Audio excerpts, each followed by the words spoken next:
Mai 1945. Berlin, année zéro. Comme toutes les grandes villes d'Allemagne, la capitale du Reich a été bombardée sans relâche. Sur ce monceau de gravats, cet amoncellement de ruines, la vie reprend peu à peu. Des milliers de femmes, de vieillards, errent à la recherche de rues disparues, de maisons réduites en poussière. Les orphelins vagabondent.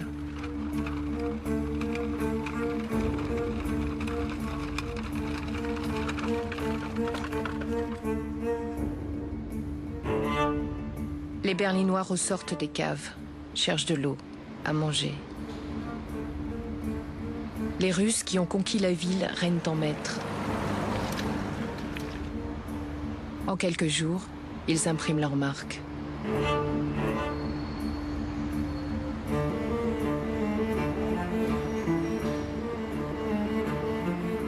L'armée rouge fait durement payer aux Berlinois le prix des atrocités commises par la Wehrmacht en Union soviétique.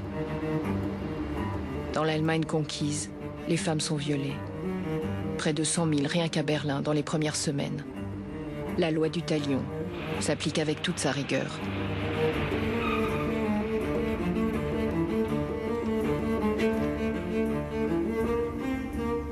En juillet, à Potsdam, les vainqueurs de la guerre règlent le sort des vaincus, discutent de l'avenir de l'Allemagne, du statut de Berlin.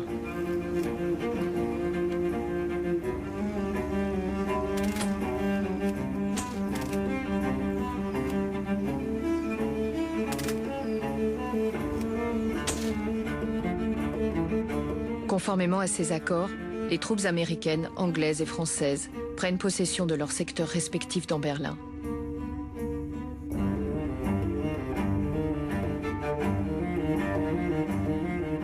La ville, partagée en 4 zones, est gérée par une administration commune des puissances victorieuses.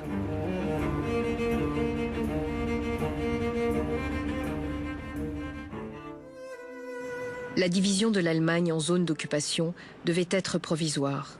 Mais dès 1946, l'unité des Alliés contre le nazisme se fissure. Russes et Anglo-Américains ne parviennent pas à se mettre d'accord sur l'avenir de l'Allemagne, et donc sur celui de Berlin. La méfiance s'installe. Dans la zone soviétique, les communistes s'emparent de tous les postes de commande. En juillet 1947, les États-Unis lancent un vaste programme d'aide économique à l'Europe, le plan Marshall, que Staline refuse pour les pays de sa sphère d'influence. De cette date, commence vraiment la cassure de l'Europe. D'un côté, les clients de l'Amérique, de l'autre, les satellites de la Russie. Le monde entre en guerre froide. C'est à Berlin qu'elle débute. Le 24 juin 1948, les troupes soviétiques bloquent tous les accès terrestres à Berlin et interrompent les fournitures de vivres et d'électricité. L'objectif est d'isoler Berlin-Ouest et de contraindre les Alliés à l'abandonner.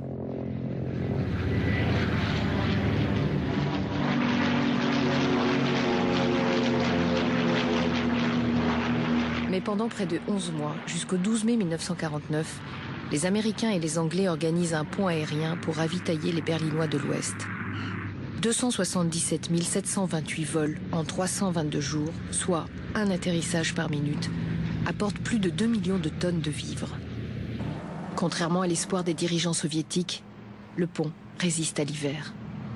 Le maintien des liaisons aériennes, malgré 76 morts et un coût financier considérable, finit par contraindre Staline à mettre fin au blocus. L'Occident a gagné le bras de fer. Berlin devient le symbole du monde libre contre l'oppression soviétique.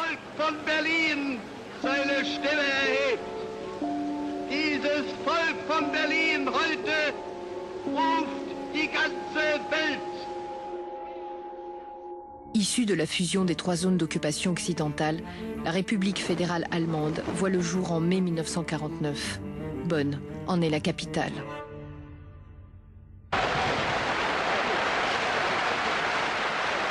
Presque en même temps, en octobre, naît la RDA, République démocratique allemande.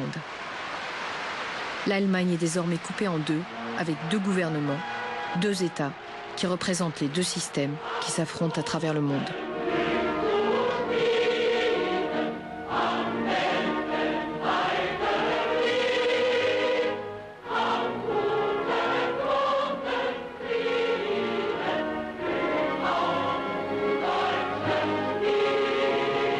La RDA, au début des années 50, s'aligne comme les autres démocraties dites populaires sur le modèle soviétique. Le Parti communiste, dirigé par son secrétaire général Walter Ulbricht, l'homme à la barbiche, contrôle tous les rouages de la vie économique et politique, encadre la population. Le jeune État adopte le rituel stalinien des grandes messes collectives.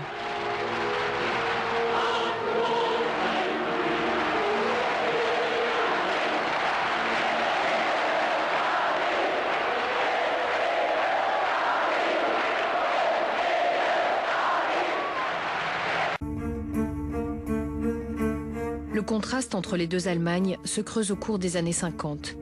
Dopée par le plan Marshall, la reconstruction est beaucoup plus rapide à l'ouest. La croissance revient, le plein emploi est assuré, la consommation bondit. En quelques années, se produit un véritable miracle économique.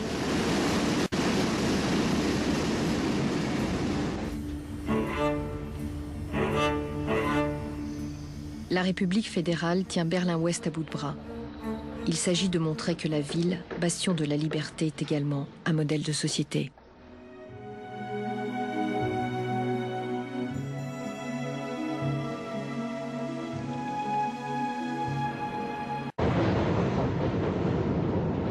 Michael Bendler, lycéen dans les années 50, habite à l'est mais se rend souvent chez une grand-mère qui habite la partie occidentale de la ville. C'était toujours un événement particulier quand on passait la frontière entre la zone d'occupation soviétique et la zone d'occupation américaine. Chaque fois, c'était un peu Noël. Pour moi, il existait deux mondes. D'une part, le monde à l'est et d'autre part, le monde à l'ouest. Quand j'étais chez ma grand-maman, j'essayais toujours de rapporter de beaux cadeaux qui n'existaient pas dans la zone d'occupation soviétique.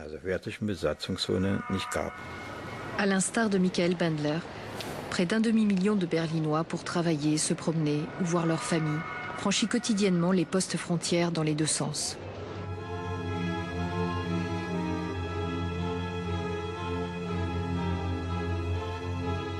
Dès le début des années 50, le régime communiste a mis en place une frontière étanche entre les deux Allemagnes. Berlin reste le seul point du rideau de fer où le passage de l'Est vers l'Ouest est facile.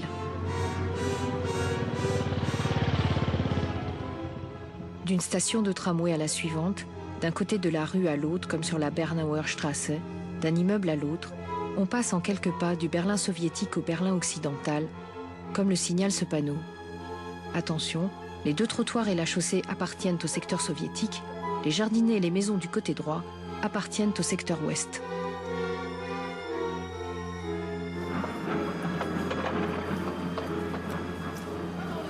C'est donc par Berlin que partent ceux qui ne supportent plus la vie en rouge. Jeunes médecins, ingénieurs, techniciens, professions libérales, rétifs à l'encadrement policier et attirés par le niveau de vie à l'ouest, fuient le régime communiste.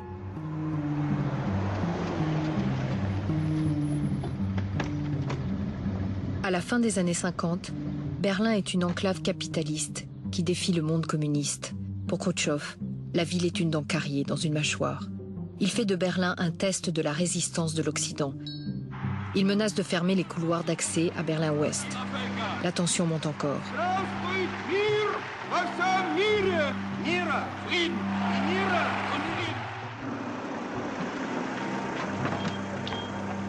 Début juin 1961, le nouveau président américain John Kennedy et le leader soviétique se rencontrent à Vienne. Khrouchtchev, l'air jovial, assène. Les Américains doivent quitter Berlin-Ouest. Si vous voulez une guerre nucléaire, nous sommes prêts. Kennedy, atterré, réplique. L'hiver sera froid. C'est l'été qui va être chaud.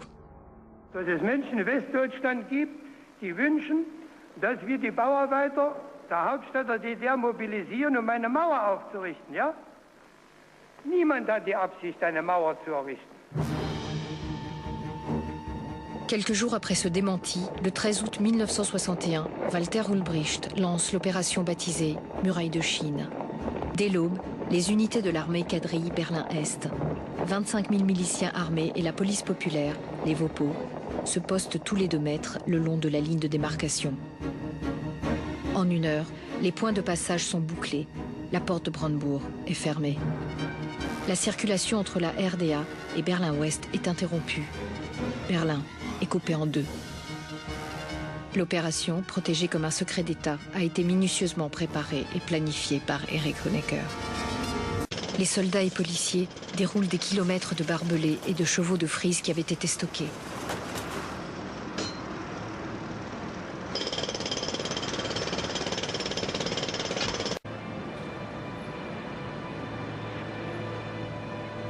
Les Berlinois, des deux côtés de la ville, découvrent l'état de siège.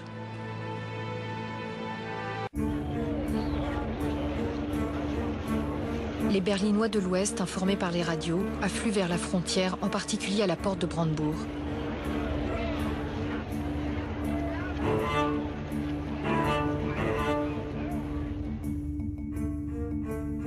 Le maire de Berlin-Ouest, Willy Brandt, vient sur place.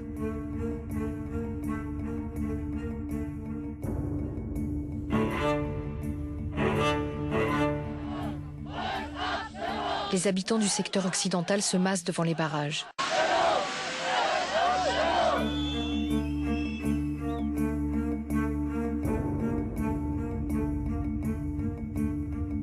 Les Berlinois de l'Est prennent conscience en quelques heures que le piège se referme sur eux.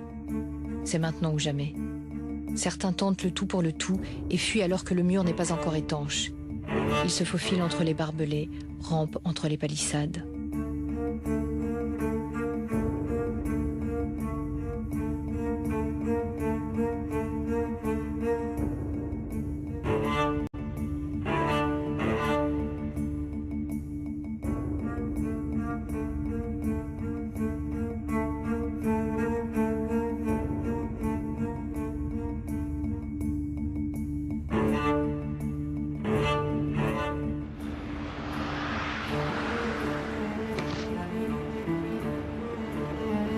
D'autres fuyards sautent des immeubles de la Bernauer Straße qui longent la ligne de démarcation.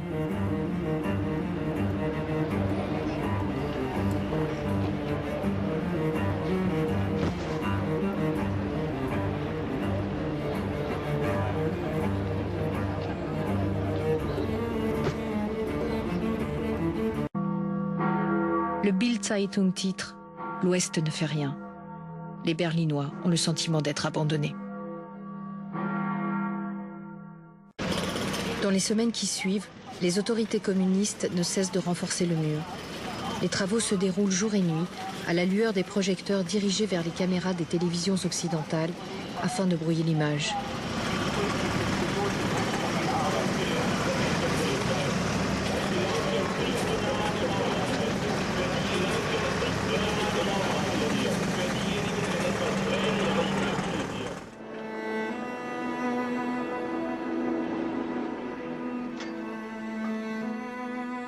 Les communications cessent entre les deux Berlins. Les habitants apprennent à vivre avec le mur qui taillade leur ville.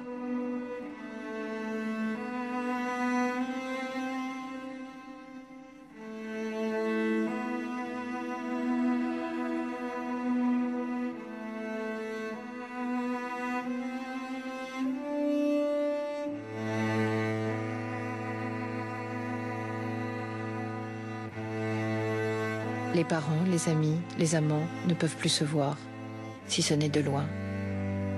Les familles séparées échangent un signe, un regard.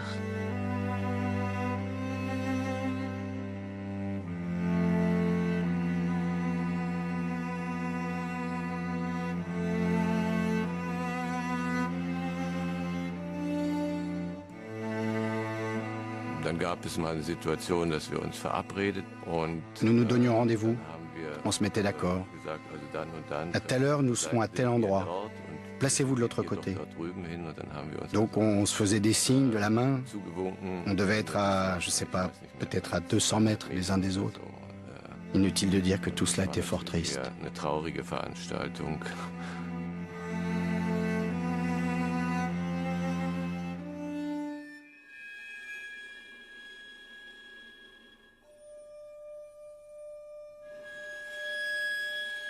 Au cœur de la ville, pour enrayer les évasions en particulier par tunnel, une zone de sécurité de plusieurs centaines de mètres de large est créée, interdite à la circulation.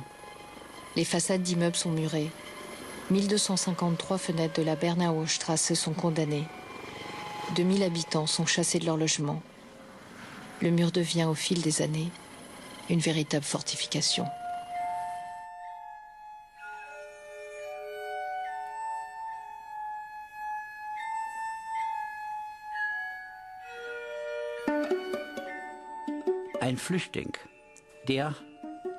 Un fuyard qui voulait se rendre à l'ouest devait surmonter 11 obstacles, les uns après les autres.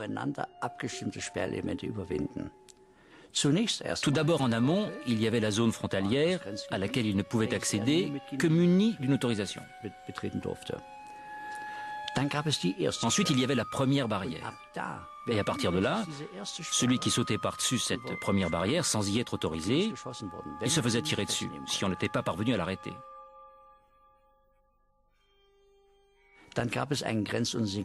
Ensuite, il y avait un grillage qui émettait immédiatement un signal si on le touchait. Des fusées et des signaux sonores.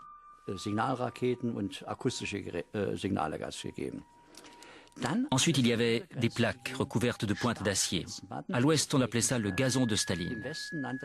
C'était des pointes très acérées. Et des fugitifs qui ignoraient leur existence s'y sont parfois empalés et se sont vidés de leur sang.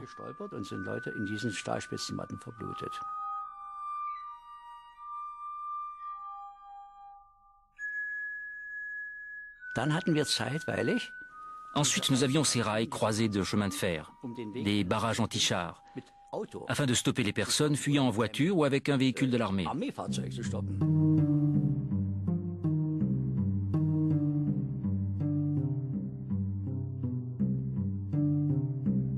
Il y avait aussi des miradors et un couloir de lumière, un éclairage qui serpentait le long de la frontière, tout autour de Berlin-Ouest.